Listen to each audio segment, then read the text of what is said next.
Tulad ng inaasahan, patok na rin sa Quezon City ang viral pares ni Diwata. Yun nga lang, mukhang hindi na masaya ang mga kapitbahay dito.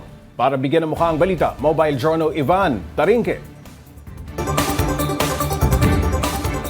Sa tuwing may viral na food tripan, talagang pinupuntahan ito ng mga tao.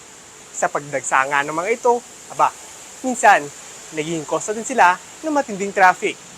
Sa panahon ngayon, sino bang hindi nakakilala sa Diwata Pares Overload? Sa halagang 99 pesos lang, may pares ka ng puno ng sangkap, may only rice at sabaw ka pa. Kaya naman hindi ka taka-taka. Dadagsain talaga ito ng mga tao. Kasama ang mga vloggers. At kasabay nga niyan, matinding traffic. Motorcycle parking lang kasi ang meron sila.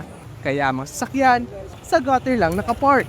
Parking dapat talaga maghanap sila ng bakantang lote para mas maganda sana para maka-parking sila ng maayos, hindi rito sa mga gutter-gutter. Aminado naman ang management ng Parisan na kulang sila para sa parking ng mga sasakyan. Sa ngayon kasi ang mayroon lang sila ay parking para sa mga motor na pwedeng mag-park 40 hanggang 60 na motorsiklo. Meron na kami mga kinausap na mga bakating lote dyan para doon makapag-park yung ating mga customer na may sasakyan. As of now, wala talaga kaming parking for 4 wheels. Kaya ang ilang bahay dito, naglagay na ng kanya-kanya mga no parking signs sa tapat ng kanilang mga bahay. At hindi lang yan, ang reklamo nila dahil sa mga pasaway na nagdo-double park, ayun, nagkanda traffic na sa street nila. Nagkabulbol na po yung traffic dito sa daan. Ngayon po, lagi pong mayroong dito, TTMD, lagi pong naninikit kasi po hindi maayos ang pagpapark nila. Marami talaga sabik matikman ang pagkain talagang viral sa social media. Pero tandaan din po natin ang traffic rules ng daan para hindi ito maging rason ng traffic. Mobile Journal, Ivan Tarinque po, hatid ang muka ng balita. Sobrang mahal na ng karning baboy, kaya maraming napapalipat muna sa manok.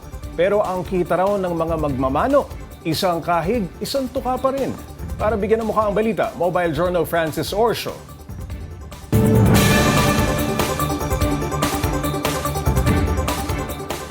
Napapadalas na ba ang pag-ulam nyo ng manok? Mas mura naman kasi yan kumpara sa iba pang karne.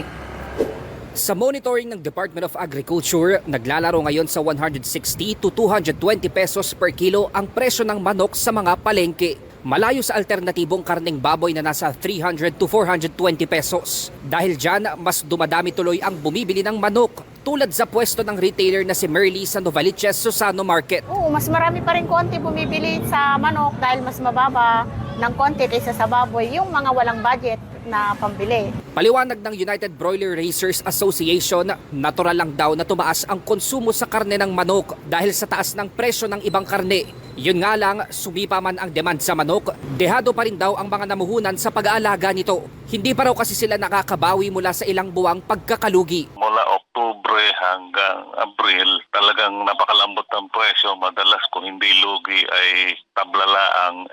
Dahil marami talaga ang supply, marami imported, mababa ang demand, walang konsumo ng manok dahil hirap ang buhay Nito pang kasagsagan ng El Nino, marami ang tumigil muna sa pag-aalaga ng manok. Ang mga alaga kasi nila namamatay sa init at alinsangan.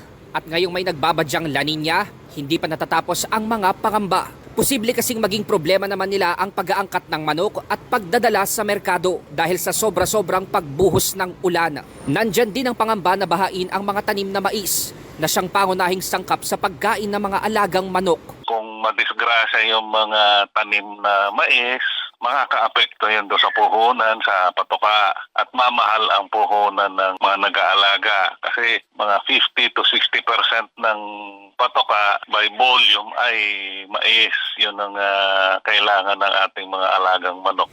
Kapag nangyari daw yan, hindi malabong sumipa rin ang presyo ng karne ng manok sa mga susunod na buwan. Sa ngayon, dahil sa pabago-bagong panahon, hindi pa masisiguro kung kailan magiging stable ang presyo ng manok at iba pang produkto sa merkado. Kaya maging wais po tayo sa pagbili at diskarte na lang muna kung ano ang mura. Mobile journalist Francis Orsio po, hatid ang mukha ng balita.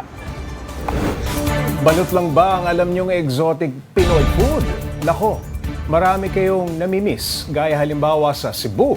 Pinag-uusapan ng isang native delicacy na kung tawagin ay bakasi. Ano nga ba yan? Para bigyan ng mukha ang balita, Mobile Journal Merimon Reyes.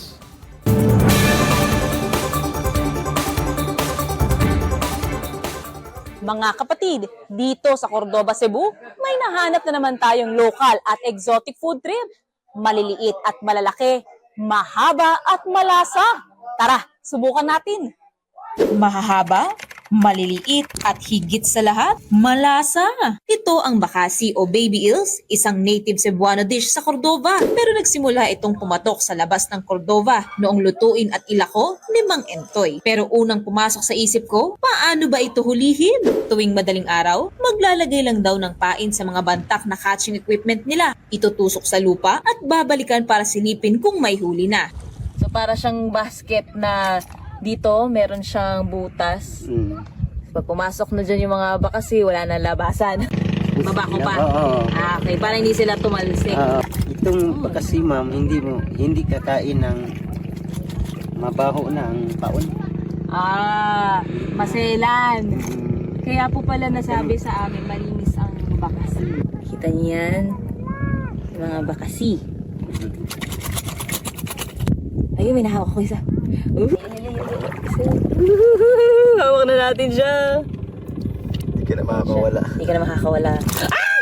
Pagtapos nito ay titimbangin na agad at ilalako na ang mga nahuling bakasi sa mga bakasihan para lutuin sa paboritong timpla ng mga taga Cordova na nilarang na bakasi. Ang kailangan lang daw ay bawang, sibuyas, kamatis, luya, sile, mangga, black beans at iba pang panimpla habang pinakukuluan sa tubig. At aba, may trivia pa tayong nakuha mula kay Ate Mirasol. Masarap talaga yung bakasi, ma'am. Kumbaga, ano yun dito sa Cebu, Viagra. Kapag kumakain kayo ng bakasi, ay madadami yung anak nyo magkapalakas. Mainit masarap po siya, maasim-asim na maalat. Subukan nila kasi masarap. Mukhang approve talaga ang exotic food na ito dahil alas 8 pa lang ng umaga ay marami na agad ang umorder ng ulam na ito. Sige na nga, tayo naman ang titikim nito. Ang bango. Ay, yung amoy niya, nilarang siya, pero parang amoy sinigang. Ito po ma'am. Ang sarap. Para siyang taba ng isda. Try natin siya na may kanin, tsaka yung sabaw. Tatakam na ako.